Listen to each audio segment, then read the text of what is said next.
Hello everyone, welcome back to our YouTube channel English with Heena. दोस्तों, जब आप किसी से बात करते हैं तो कहावतों का यूज़ करते हैं। तो आप जानते हैं कहावतों को इंग्लिश में प्रोवर्ब्स कहा जाता है। प्रोवर्ब्स बातों को इंटरेस्टिंग बनाती हैं। कहावतों के थ्रू बातें जल्दी समझ आ जाती हैं। तो दोस्तों, अगर आप चाहते हैं कि आपकी बातें इंटरेस्टिंग लगे और आपकी स्पीकिंग स्किल डेवलप हो तो आपको आज की वीडियो को ज़रूर देखना चाहिए। तो चलिए करते हैं वीडियो को स्टार्ट। फर्स्ट प्रोवर्ब आता है, सभी अच्छी चीज़ों का अंत ज़रूर आता है। इंग्लिश में हम बोलेंगे all good things must come to the and.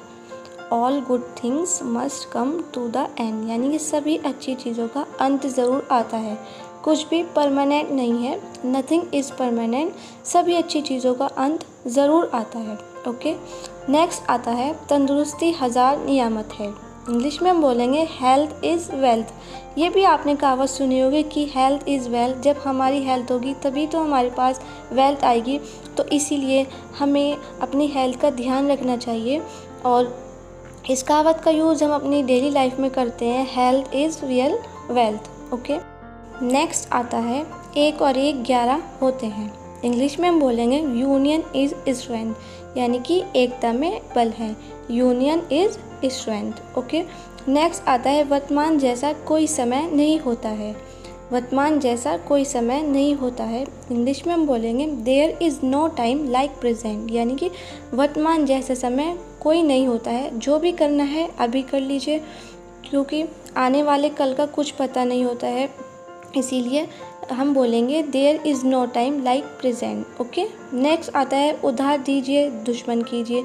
ये भी आपने कहावत सुनी होगी। इंग्लिश में हम बोलेंगे गिव लोन एनिमी ओन, यानी कि जब हम किसी को उधार देते हैं और उधार देने के बाद हम उससे उधार मांगते हैं तो बहुत सी बार हमारी लड़ाई भी हो जाती है, तो इसलिए वो हमारा दुश्मन बन जाता है। तो यहाँ पर इसीलिए कहा गया है give loan enemy own. Okay, next आता है, जहाँ चाह वहाँ रहा।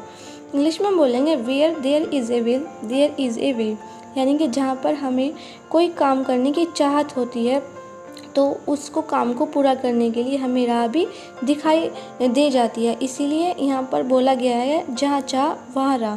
Where there is a will there is a way. Okay, next proverb आता है, गया वक्त फिर हाथ नहीं आता। ओके, ये भी आपने सुनी होगी। इंग्लिश में हम बोलेंगे time once lost can not be regained.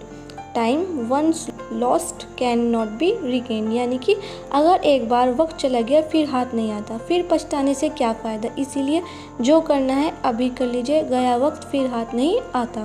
Okay, next आता है, जो गरजते हैं वो बरसते नहीं। इंग्लिश में हम बोलेंगे barking dogs seldom bite. Barking dogs seldom bite, यानी कि जो गरजते हैं वो बरसते नहीं, यानी कि जो ज़्यादा बोलते हैं ना वो कुछ कर नहीं पाते हैं। इसीलिए, और जैसे बादल को भी बोला जाता है ये बादल गरज रहे हैं ये बरसेंगे नहीं, तो उसी को लेकर यहाँ पे ये कहावत बनाई गई है, जो गरजते हैं वो बरसते नहीं। Barking dogs seldom bite. Okay, next आता है, आप भला तो जग भला। इंग्लिश में हम बोलेंगे to the good the world appears good, यानी कि अगर हमारा भला हो गया है तो हम समझते हैं कि जग का भला हो गया है, जबकि ये गलत बात होती है। पहले हमें दूसरों का भला करना चाहिए, तभी तो हमें भलाई मिलेगी। तो इसलिए यहाँ पर बोला गया है आप भला तो जग भला। इंग्लिश में हम बोलेंगे to the good the world appears good.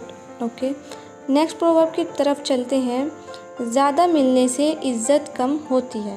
Okay, English में हम बोलेंगे familiarity breeds contempt. Familiarity breeds contempt, यानी कि ज़्यादा मिलने से इज़्ज़त कम होती है, यानी कि हमें किसी के घर कम जाना चाहिए तो ही लोग हमारी इज़्ज़त करते हैं, और अगर हम किसी के घर ज़्यादा जाने लगते हैं तो हमारी वहाँ पर इज़्ज़त नहीं होती है। ओके, तो इसीलिए यहाँ पर बोला गया है familiarity breeds contempt. Okay, next आता है, जैसी करनी वैसी भरनी।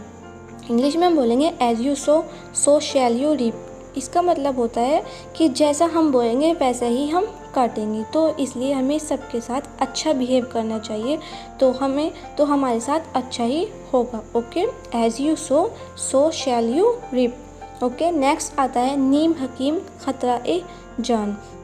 ओके, इंग्लिश में हम बोलेंगे a little knowledge is a dangerous thing. A little knowledge is a dangerous thing, यानी कि आधी नॉलेज ख़तरनाक होती है। और एक ये भी बोला जाता है इंग्लिश में, half knowledge is always dangerous, यानी कि आधी नॉलेज हमेशा ख़तरनाक होती है। ओके, नीम हकीम खतरा ए जान, a little knowledge is a dangerous thing. Okay, next आता है ताली दोनों हाथों से बजती है। ये भी कहावत आपने सुनी होगी। इंग्लिश में हम बोलेंगे it takes to make a quarrel, यानी कि जब किसी की लड़ाई होती है तो हम बोलते हैं ना कि ताली दोनों हाथों से बजती है, यानी कि एक तरफ से लड़ाई नहीं हुई होगी, दोनों तरफ से होगी। तो इंग्लिश में यहाँ पर हम बोलेंगे it takes to make a quarrel, यानी कि ताली दोनों हाथों से बजती है। नेक्स्ट आता है अंत भला तो सब भला।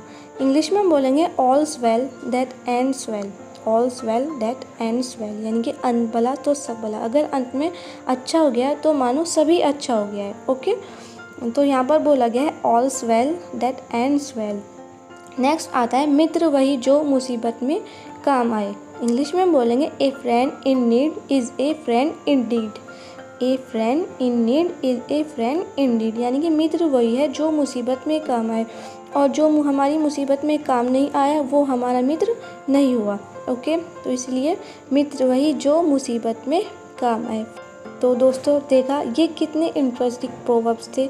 इनका यूज़ आप अपनी सिचुएशन के अकॉर्डिंग कर सकते हैं, और इनकी ख़ास बात ये भी होती है कि एक लाइन में ख़त्म हो जाते हैं, या एक लाइन में आप अपनी बात अच्छे से कह पाते हैं या अपनी बात को ख़त्म कर देते हैं। ओके, इनका यूज़ आप अपनी डेली लाइफ में करिएगा और आप अपनी स्पीकिंग प्रैक्टिस को इम्प्रूव करिएगा। सो वीडियो पसंद आई है, वीडियो को लाइक करिएगा, फ्रेंड्स के साथ में शेयर करिएगा, एंड चैनल को सब्सक्राइब करना मत भूलिएगा। See you in next video, till then take care, bye bye.